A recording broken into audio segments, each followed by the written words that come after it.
Hello again, thanks for watching us, FA 2015. It's now time for the CEO panel. We have 4 amazing entrepreneurs coming from 3 different companies. One of them, Happn, is from Paris. The other one, Moovit, is from Tel Aviv. And Outfit 7 is from Cyprus. So I'm going to start with Didier. Didier, can you tell us a little bit what is the mission of Happn, how you created the companies, and share a few numbers with us? Okay, Happn is about misconnection. All of us, we have crossed paths with people in the street and we couldn't talk with them because we were too shy or maybe in the rush. So with Happn, you can find the people you have crossed paths with. So it's quite simple. We wanted to bring back into the dating online industry the real world. And we all know that it all starts in real life. So we always meet the people around us who are around us at the same time. So that's the mission of Happn. A few numbers you can share on the company? Yeah, we just reached 2.5 million users, and we are present mainly in the major cities in Europe: Paris, London, Milano, Barcelona, Madrid, Berlin, but also in North America, in the main cities like New York, Chicago, San Francisco, Boston, and soon in Miami. And we have started also in South America, in Buenos Aires, Santiago, and Mexico, and soon Sao Paulo. Nir and Alex from Moovit in Tel Aviv, can you share a few numbers with us and tell us what is the mission of the company? Yes, so Moovit started about 2.5 years ago. We actually launched outside of Israel about 2 years ago.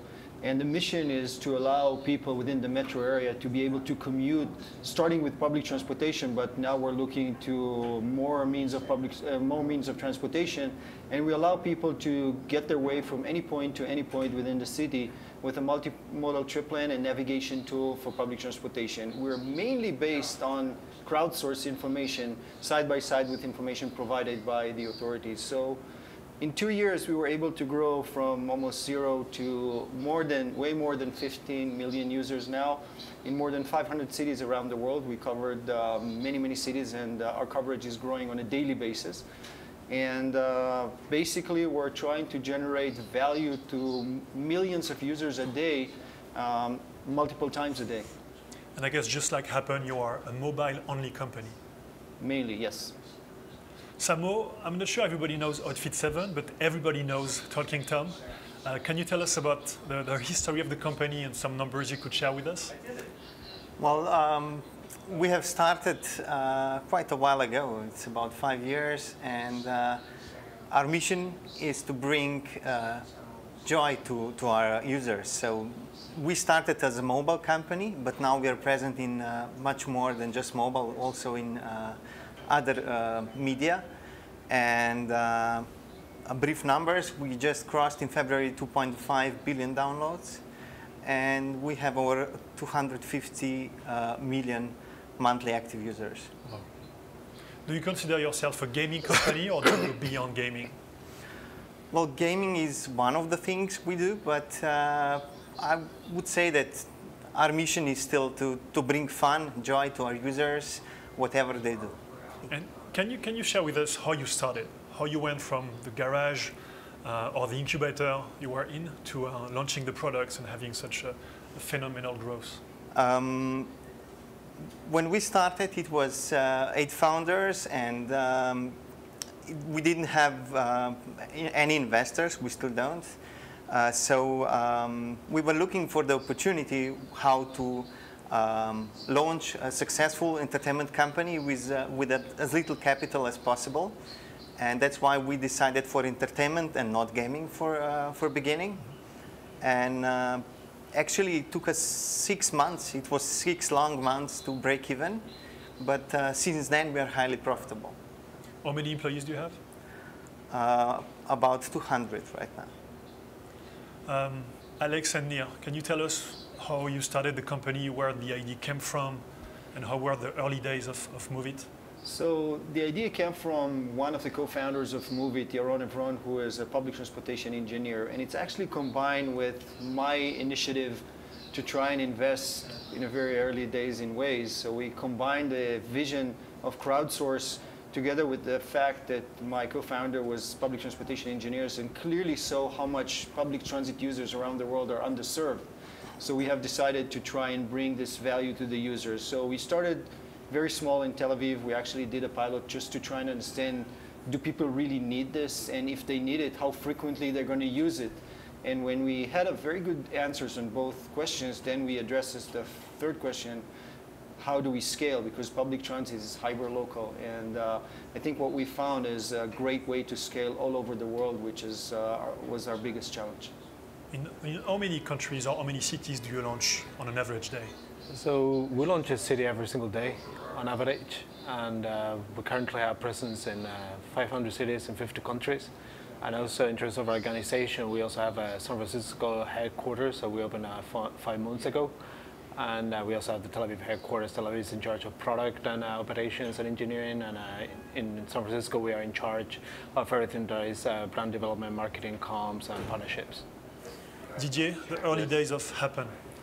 We were discussing with my partners about how some first date meetings were deceptive, and we're trying to know why.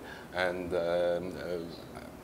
we decided that, in fact, what the people really wanted is not to be too virtual, to come back into the real world.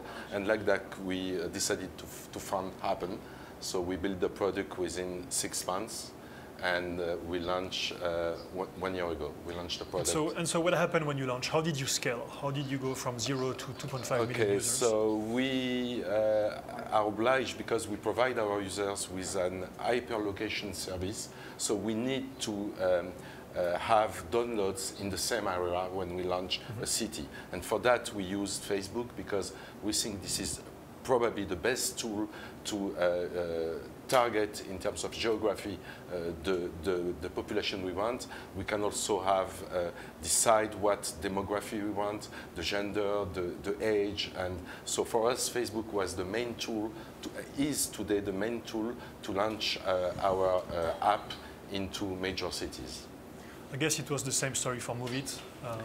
Yeah, so as I said, Moovit is hyper-local, very similar to what's described here. And you know, when you launch a city or you launch a new country, you have zero knowledge that you exist. And I think Facebook, by nature, is very local because you talk to your friends and your family. And it's a great platform that we can start doing the seeding process. And from seeding process, we have a word of mouth, and then it's growing. But Facebook is a wonderful platform for us to do the initial seeding in every city. It's interesting because Moovit is not a social app. So you've built a mobile-only, non-social app on the Facebook platform, which is something we want a lot of developers to do, obviously. Absolutely. Yeah. Samo, how did you go from 0 to 2.5 billion downloads on 2 different platforms? Well, how can you do that? It's even more platforms, not just 2, but 2 are major. Yeah, it's. I think that the important factor is that people are able to create their own content, and our apps were always about self-expression, and sharing is always really important. And of course, also sharing on Facebook and now on Messenger is the thing that users are really looking for. It's personal. It's not something that's broadcasted to everyone. It's sharing with your friends. So it is different kind of content that people create with our apps, but a lot of it is intended for sharing with your friends. And here is Facebook really helpful. So you've used the Facebook platform to let people share their videos or their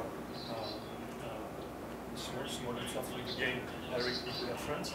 Yeah, or send funny messages, create videos, sing funny songs, make fool of themselves, everything that's possible, everything you want to share with your friends and have fun. And you were also one of the first companies to try the Facebook Audience Network when we launched it. Anything to say or to comment about it? It is an important player already. I mean, it was from the early days, so I can't comment on the revenue side, but for sure it. Pardon? So far, so good. So far, so good. Yeah. Obviously, we are using it on both platforms, and we most probably will continue to, as it become an important part of our revenue. Didier, how do you use the Facebook platform to build the application? Is Facebook login important for Happn? Oh yeah, it's very important for us because it's a way to avoid the fake profiles. So, and also we use the platform using all the tools that you have to communicate about our offer, not only the app installs, but also very important, the post-engagement. It's a way for us to give an image through native content to the Facebook population. So we've launched a lot of things today, Facebook Analytics, Messenger platform. Outfit 7 is a launch partner for the Facebook Messenger platform. Can you tell us a little bit about this new app you've just released today on top of the Messenger platform? It's Talking Tom for Messenger. It's really simple. It's one-touch recording and the easiest way of sharing scene on Earth, I would say. Just one click and it's away. And I believe because of its simplicity, it will bring a lot of fun and joy to our users. Agree. Congrats for launching today with us. Any comments on what we launched today? Messenger platform, Facebook Analytics. What are you excited about? We feel the new features in the Messenger could be very interesting, for example, in our app, because when the people they start to talk, it's through the messagery, okay, and the tools that you have shown us today, we could enrich widely the conversation or the emotion between the people with all the tools that you have presented. So it's really exciting, and I think there are a lot of things that could come out from that. Near Messenger Analytics, what do you think? I think part of what I saw today about the Messenger, about the ability to communicate not only with people but also with entities like, you know, maybe public transportation entities or get message alerts and stuff like that, could be very interesting approach to communicate with people through Messenger. And I think it's really interesting platform for us. And Moovit has been using Facebook app events for a long time. What do you think of analytics that we just launched this morning?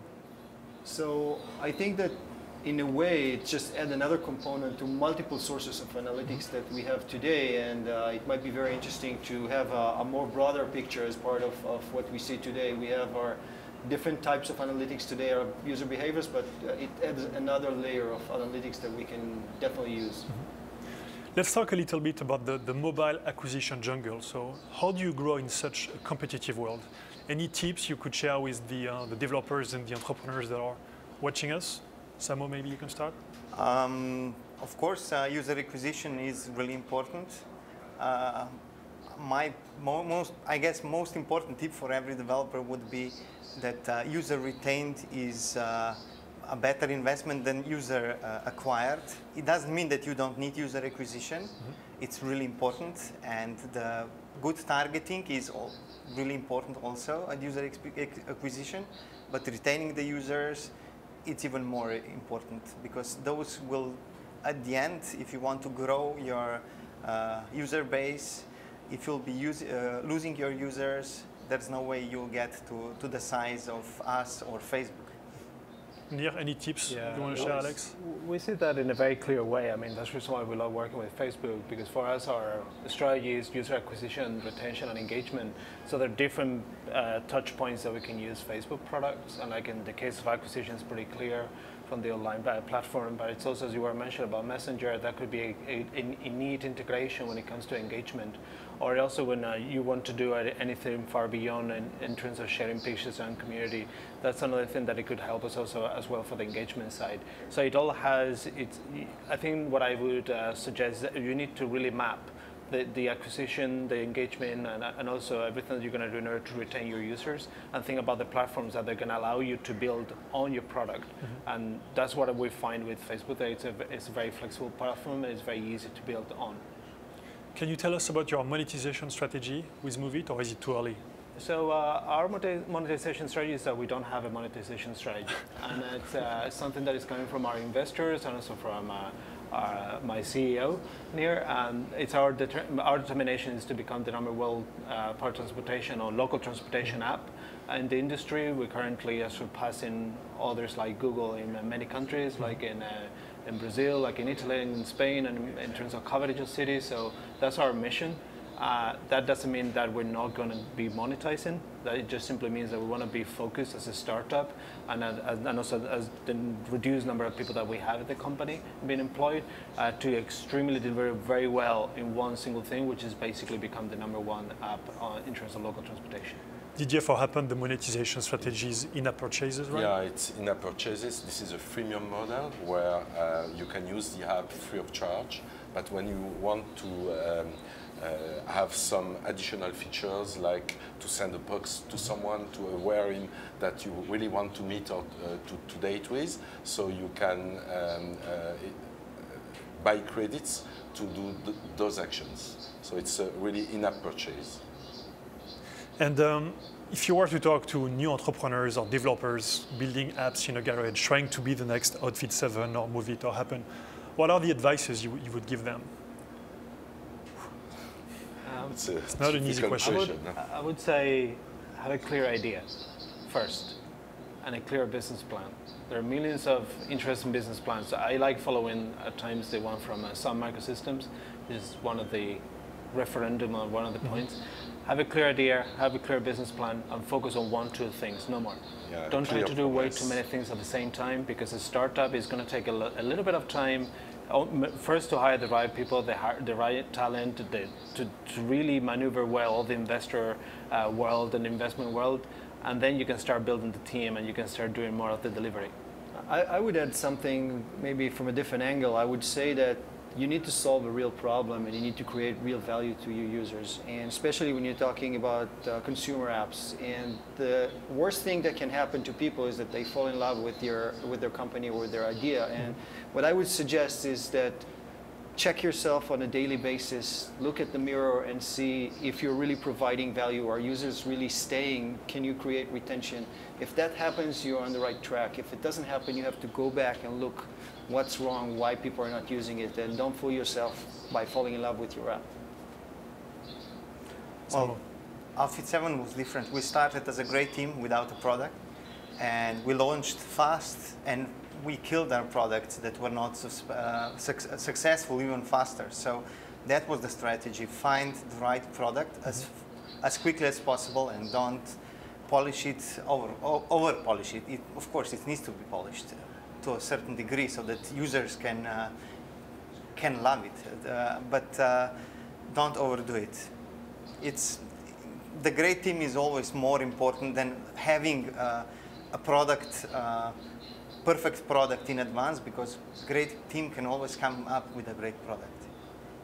Didier, any tips, any insights from Happn, but also from Dailymotion, because you're one of the co-founders of Dailymotion, a company we talked about today?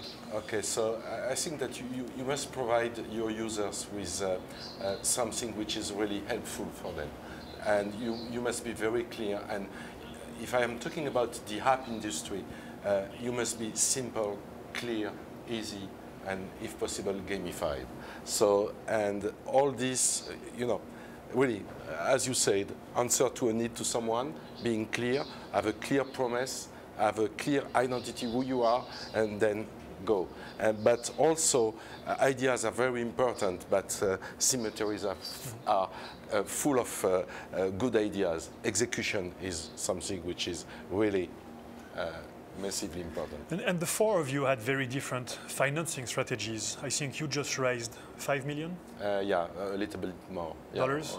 Yeah, 6 million euros. 6 million euros. Moovit, you've raised 50 plus, I think? 81 million dollars. And somehow you've built a fast-growing, profitable company from scratch without any external funding, any VC. So why did you choose that path when it seems easy right now to raise money in Europe, especially when you have traction like you have? Maybe it's easier to raise money than to risk your own money, but when you look at flexibility that it gives you, if you can afford to get away without investment, it's obviously more flexible way. Moovit, 80 million. I would look at it from the nature of business you have and how much cash you need in order to really win the world. And we're in a very different type of business. Public transportation or navigation tools lack the virality aspect, and you really need to work hard also to provide a service in hundreds of cities around the world. Saying that, I think we raised $81 million not because we needed the money, because I think the situation allowed us to do it, and the last round of $50 million were a strategic round. So we had partners like BMW or SNCF, the train company, or Nokia invested in the company. So it's not just the money, it's the partners who actually joined the company in our case. And I think that whoever lived in the Silicon Valley in year 2000 to 2003 learned one thing, is that cash is king. And since we're not focusing on revenues, in our case, it was really important to make sure that the company will be able to move forward in the next few years without being concerned about it. Didier, anything to add on that? The dating industry is very competitive, so if you want to go fast, if you want to be a global leader, you need to do a lot of marketing efforts and expensive. So for us, it was the right way to go fast and as far and as high as possible. So we needed to raise funds for that. And so we are in California today, but just like Dubsmash, who's based in Berlin, nobody here is based in the Silicon Valley. Can you tell us about your experience trying to build companies from Cyprus, from Tel Aviv, from Paris? Do you think it's an advantage to be out of the Silicon Valley, or is it a liability for your companies? Yeah. I'm willing to take it first. So I used to live in Palo Alto, so I know the difference. It depends on the type of business you have. When you look at a very global type of business, especially public transportation, which unfortunately is not very strong in the Silicon Valley, definitely at the South Bay, it's clearly that you need to be, or you should be anywhere around the world as long as you can control the global business from one local place. So I think that there's a lot of innovation in Israel, and there's a lot of talents in the technology aspect. But when we started to look at global marketing, we went back to the Silicon Valley. I think most of the talents of global marketing are here. So we're kind of like dividing our bases, between marketing here in the Silicon Valley and operation and R&D in Israel. Didier? I think we can create startups outside the valley, and we can grow even if we are not in the valley.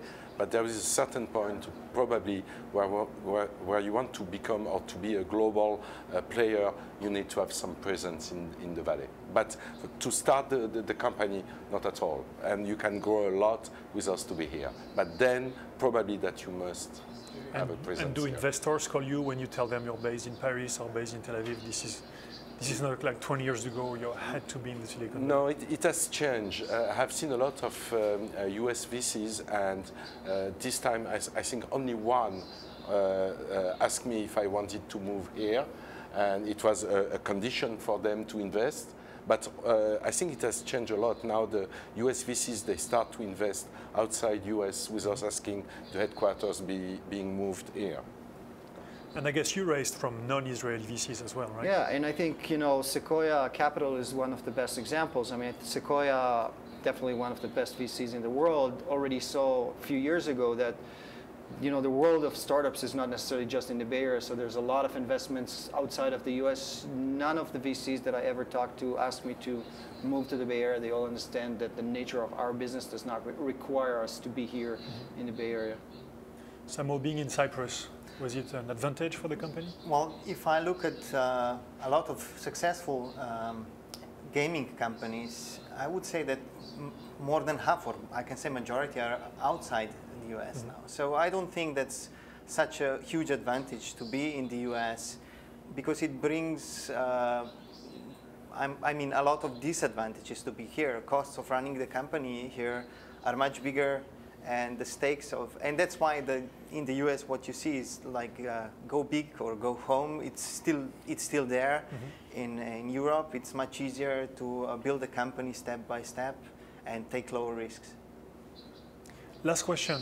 You need to give me one company you would personally invest in.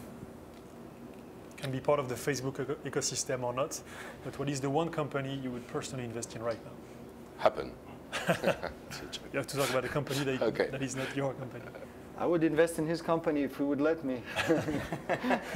Well, it's a tough question, because I always said that I want to be a lot in control, so definitely my company. So I'm not sure if it's a trick question, I guess.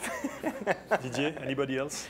No, it's very difficult to answer. I had made some investment in the past, and in fact, today I would only invest in companies where I trust the management more than the idea. So maybe I would be more politically correct, but I do believe that all the small companies, or maybe some of them are very large today, that deals with alternative means of transportation worth investment today, because the world is going to this direction. Good. So thank you very much for participating to this panel. Thanks for launching with us today with Talking Tom for Messenger. I'm sure it's going to be a hit. We hope you appreciated the panel. Stay tuned for the rest of the day, F8 2015. Thank you very much. Bye-bye.